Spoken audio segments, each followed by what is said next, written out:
Hai guys, welcome back to Gampang Aja Online Course. Di video kali ini, gue bakalan bahas mengenai materi income statement and related information.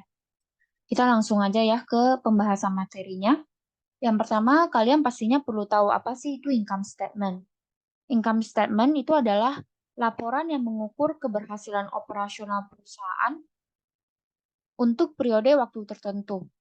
Nah, jadi laporan ini laporan yang mengukur apakah perusahaan tersebut mengalami laba atau rugi, karena mau tahu nih apakah operasional perusahaan tersebut mengalami keberhasilan atau tidak.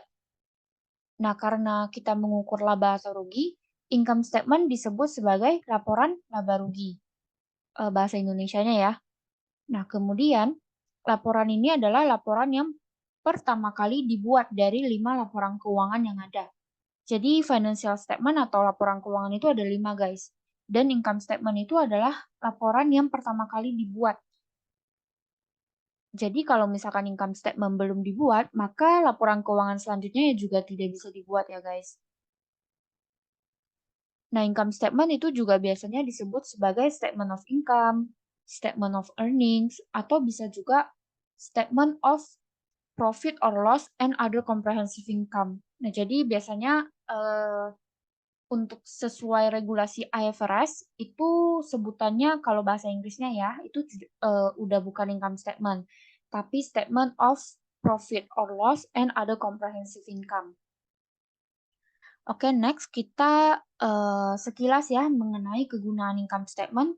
Pastinya yang pertama adalah mengevaluasi kinerja perusahaan, apakah perusahaan tersebut eee, mengalami laba atau rugi. Bagaimana kinerja perusahaan tersebut? Apakah expense-nya atau bebannya terlalu tinggi atau terlalu rendah dan sebagainya.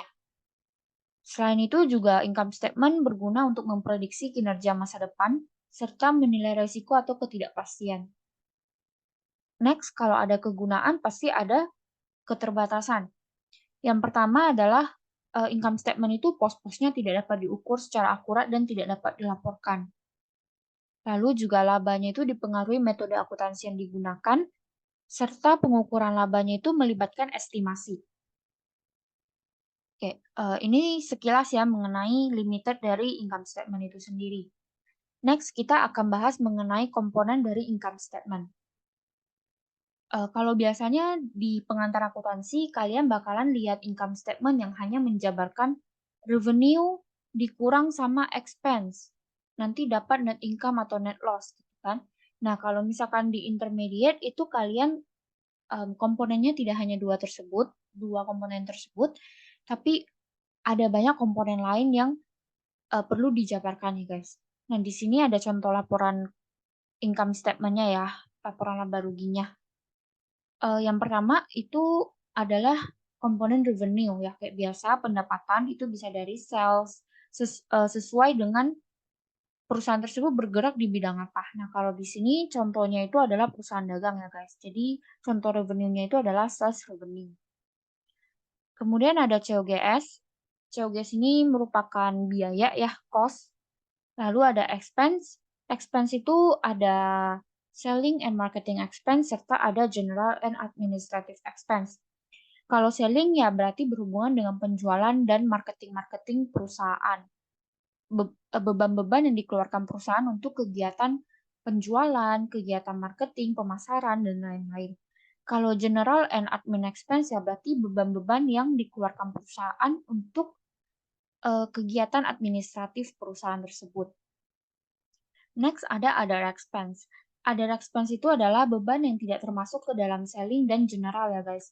Jadi contohnya itu misalkan kayak perusahaan tersebut melakukan penjualan atas aset. Nah, penjualan atas aset tetap tersebut mengalami kerugian. Nah, kerugiannya tersebut diakui ke other expense ya. Lalu ada other income. Other income itu contohnya ada di sini ya. Berarti dia income yang tidak termasuk ke dalam pendapatan operasional perusahaan. Nah, contohnya kayak ini, dividend revenue, rent revenue, atau keuntungan atas penjualan aset tetap.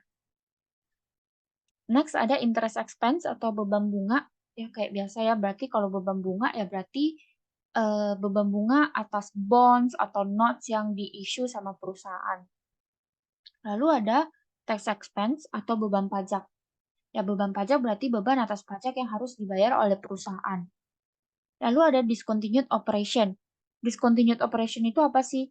Discontinued operation itu adalah operasi yang udah discontinued ya. Jadi kalian perlu tahu, misalkan company A nih, company-company yang udah go big, go public atau TBK, itu pasti operation activities atau kegiatan-kegiatan operasional yang ada di perusahaan tersebut tidak hanya satu atau dua, tapi banyak. Misalkan ada A, B, C, dan ketika operation A-nya itu mengalami kegagalan atau misalkan nggak failure nih, tapi mereka perusahaan tersebut mau discontinued karena mungkin udah out of trend atau ya udah tidak bisa dilanjutkan lagi operasional tersebut. Nah, maka kerugian atau keuntungan dari discontinued operation tersebut harus dimasukkan ke dalam income statement. Oke, jadi itu yang disebut dengan discontinued operation ya. Nah, lalu ada related information. Related information itu adalah informasi-informasi yang dicantumkan biasanya di bawah laporan laba rugi tersebut. Misalkan NCI ataupun EPS, earning per share. Nah, kalian bisa lihat di bawah ini ya. Di sini dicantumin nih related information-nya, EPS-nya berapa, NCI-nya berapa, lalu dia ada shareholders-nya berapa. Nah, ini biasanya dicantumin di bagian bawah. Oke, ini adalah komponen dari income statement untuk intermediate accounting ya. Jadi tidak sesimpel revenue dikurang expense dapat net income atau net loss.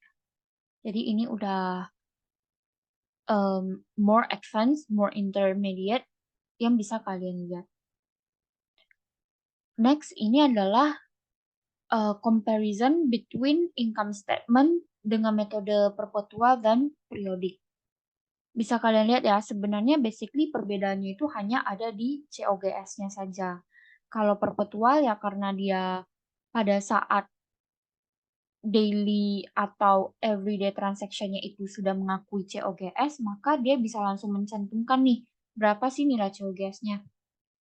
Beda dengan metode periodik, itu dia harus jabarin dulu nih, perhitungan COGS-nya itu dari mana. Nah, ini bisa kalian lihat ya, cara hitung COGS itu kayak gini.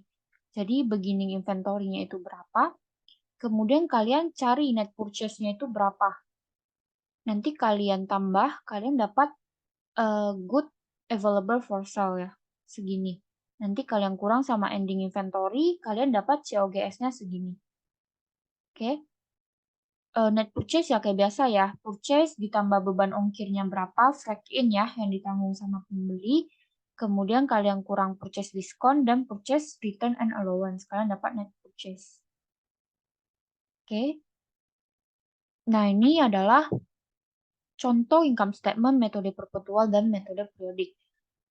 Kalau kalian lihat ya, kita jabarin satu persatu ya. Sales dikurang sama COGS itu dapat gross profit, oke? Gross profit nanti kalian kurangin sama expense. Expense-nya itu dari jumlah antara dua ini ya. Selling and general kalian jumlahin dapat total expense. Nanti kalian plus minus sama other income and expense. Karena di sini kebetulan semuanya other income, maka ditambah semua ya. Kalau ada expense ya berarti expense-nya dikurang. Nah, maka di sini juga ditambah. Nah, jadi gross profit kalian kurang sama expense, kalian tambah sama other income, kalian dapat income from operation. Income operation ini yang nanti kalian bakalan cantumin nilainya di adjusted trial balance. Adjusted trial balance itu adalah neraca saldo setelah penyesuaian. Neraca saldo setelah dilakukannya jurnal penyesuaian ya. Nah, ini adalah angka yang akan dicantumin ke adjusted trial balance. Lalu kalian kurang sama interest expense ya. Dapat income before income tax. Kalian kurang sama income tax atau beban pajak. Kalian dapat net income for the year. Nah, ini net income for the years-nya. Jadi bisa aja net loss ya, tergantung apakah expense-nya itu lebih besar dari revenue atau lebih kecil. Karena di sini lebih kecil, makanya dapatnya adalah net income.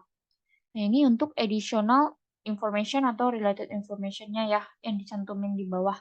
EPS-nya berapa, NCI-nya berapa, shareholders-nya berapa. Oke, lanjut. Kita ke laporan laba rugi publikasi. Nah, kalau kalian lihat, laporan keuangan yang tadi ini kan sangat-sangat dirincikan ya. Semuanya itu dia cantumin one by one.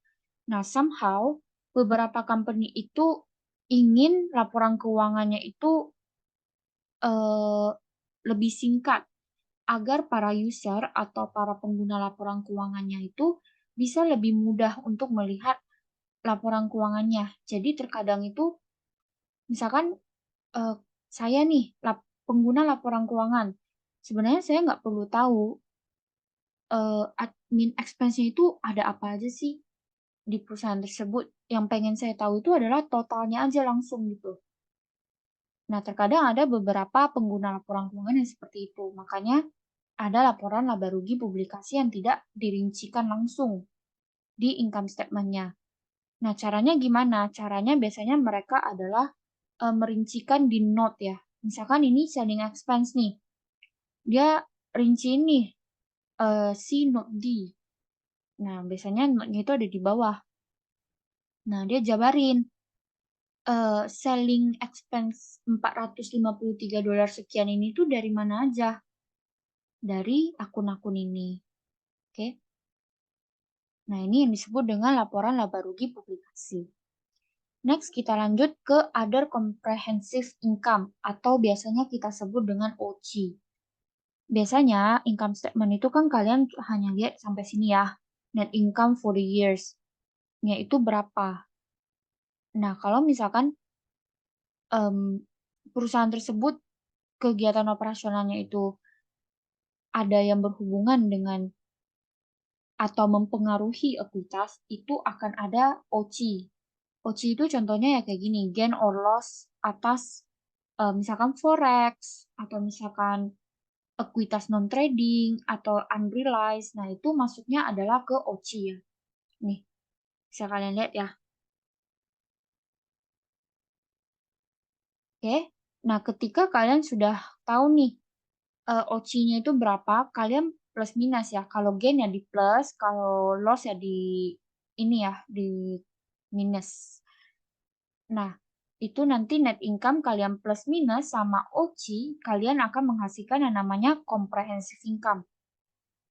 Nah, next kalian bisa lihat nih cara penyajian comprehensive income berdasarkan dua approach. Jadi ada one statement approach, ada two statement approach.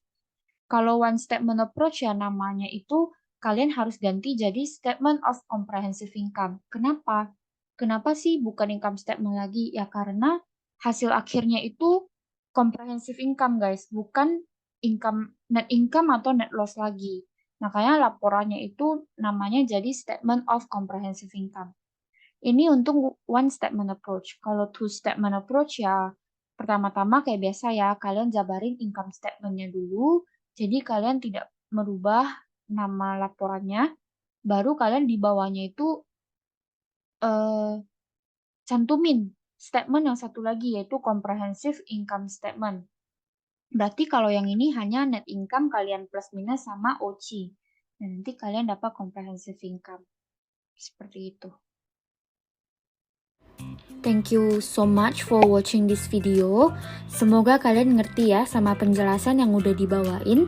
Dan jangan lupa subscribe channel Gampang Aja karena bakalan banyak materi-materi yang bisa kalian pelajarin.